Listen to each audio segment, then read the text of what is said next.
when I was thinking, and I want to thank you for having me speak today about our founding fathers and the signing of the Declaration of Independence, and when we think about that, it makes me very honored to be born in the United States, the greatest country in the world, and not by any choice of my own, of course, but certainly very honored that I had a founding great-great-grandfather who was a lieutenant and served in the Revolutionary War with George Washington, and have the opportunity and privilege of having that heritage.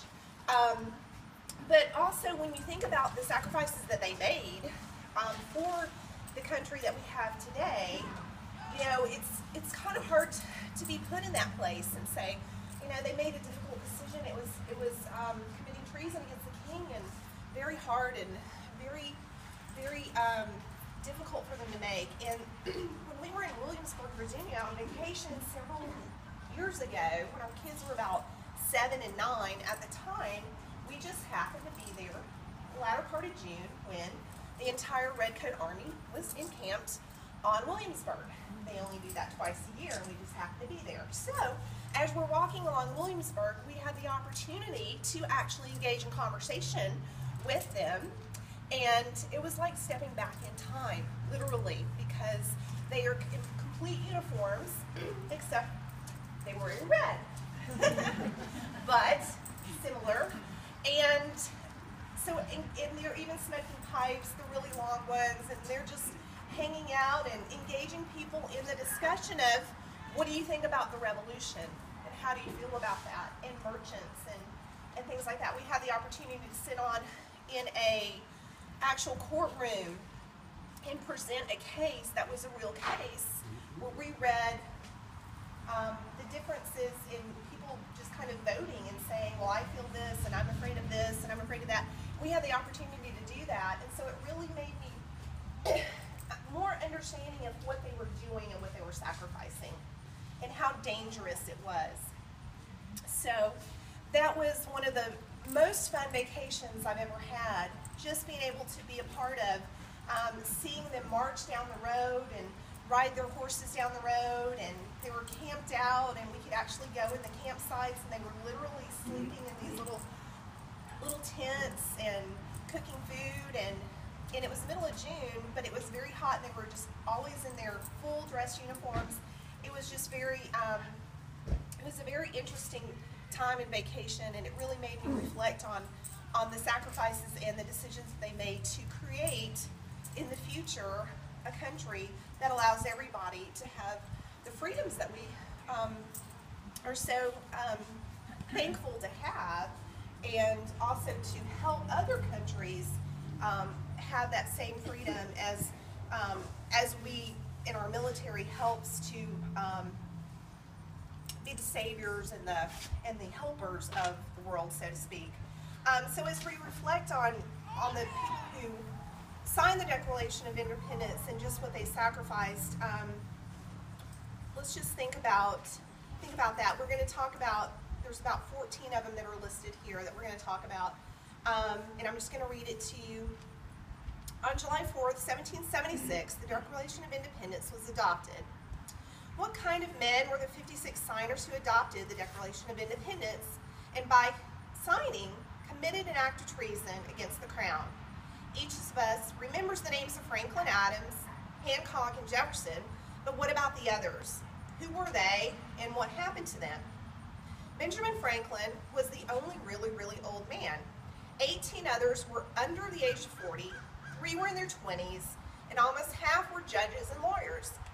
11 were merchants, 9 were landowners and farmers, and the remaining 12 were doctors, ministers, and politicians. With only a few exceptions, such as Samuel Adams of Massachusetts, these were men of substantial property. All but 2 had families. The vast majority were men of education and standing in their communities, and they had economic security that few men enjoyed in the 18th century. Each of them had more to lose from the Revolution than they had to gain by it. John Hancock was one of the richest men in America. He had the price of 500 pounds on his head. He signed an enormous letter so that His Majesty could read his signature without his glasses, and so that his reward might be doubled. Ben Franklin noted, "Indeed, we must all hang together, otherwise we shall assuredly hang separately." Benjamin Franklin, or Fat Benjamin Harrison of Virginia, told the tiny Elbridge Gerry of Massachusetts, "With me, it'll be over in a minute, but with you, you'll be dancing on air long after I'm gone." These men knew what they risked. The penalty was death by hanging, and remember, a great British fleet was at anchor in the New York harbor. These men were sober, thoughtful men. They were far from fanatics. They simply wanted equality with the mother country and taxation with representation. They were all conservatives, yet they rebelled. It was principle, not property, that brought these men to Philadelphia. Through the resolution that was formally adopted on July 4th, it was not until August the 2nd that the signers met in Philadelphia to actually put their names to the declaration. Even before the list was published, the British marked down every member of Congress suspected of putting his name to treason. All of them became objects of vicious manhunts. Some were taken, and some, like Jefferson, escaped. All of them suffered. Here's what happened to 14 of them. Francis Lewis of New York. He saw his home plundered and his estate destroyed by British soldiers. His wife was captured and brutally treated. Though she was later exchanged for 2 British soldiers, she died from the effects. William Floyd of New York. He escaped with his wife and children to Connecticut, where they lived as refugees without income for 7 years. Phillips Livingston of New York. He had all his holdings in New York confiscated and his family driven from their home, and he died in 1778. Lewis Morris of New York. He saw his timber, his crops, and his livestock taken. For 7 years, he was spared from his home and family. John Hart of New Jersey. He risked his life to return home to see his dying wife. Soldiers followed him, ruined his farm and home. He was 65 and slept in caves and woods and was hunted like a convict. When he finally was able to sneak home, his wife had been buried and his 13 children were taken away. He died a broken man in 1779 without ever finding any of his children. Dr. John Witherspoon was president of the college we now call Princeton. The British occupied the town and burned the finest college library in the country. Judge Richard Stockton of New Jersey rushed back to his estate to evacuate his wife and children. The family took refuge with friends, but a Tory sympathizer betrayed them. Judge Stockton was pulled from his bed and brutally beaten, then thrown in jail where he was starved. Congress finally arranged for his parole, but his health was ruined. He returned home to find his estate ruined.